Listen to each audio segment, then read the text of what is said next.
Hello and welcome to Caring for the Ministry Leader's Soul from Moody Bible Distance Learning. This is your fearless leader, Professor Jefferson Williams, and I am coming to you from the remote location of my office in my home in Pontiac, Illinois, but not for long because the parsonage at the church I took is almost ready. So I actually have a car full of boxes and we're moving.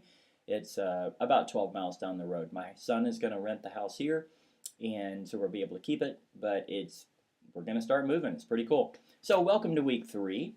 I'm looking out the window and it's pouring down rain, so that's kind of normal for October, but inside it's warm and dry, and it's week 3 in our class. So you're going to be talking about this week about barriers.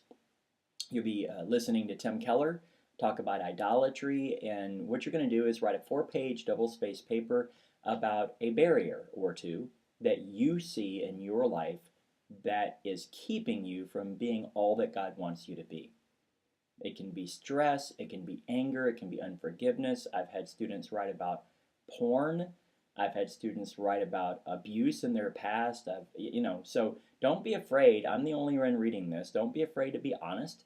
What is it that's keeping you from being all that God wants you to be? And the discussion board is very similar. We have idols in our lives, and what are the idols that are most tempting to you?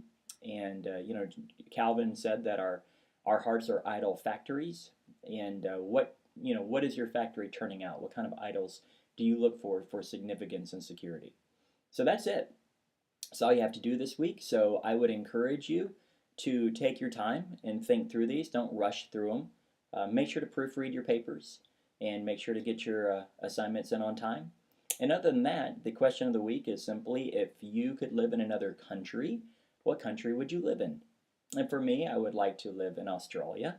Uh, I've never been to Australia, and most of what I know from Australia is from, I don't know, Crocodile Dundee and Hillsong and the baby ate the dingo, that kind of thing. So it's probably completely wrong, but I would just very much like to see a dingo and a kangaroo and the Great Barrier Reef. So maybe I don't want to live there. Maybe I want to visit, but it is a fascinating place. Some of you don't even live in America, so it may be another country. America may be your country. So go ahead and answer that. That'll be in the Global Cafe. And if you have any questions, comments, or prayer requests, please let me know. That's it. So let's do week 3 together. Onward upwards.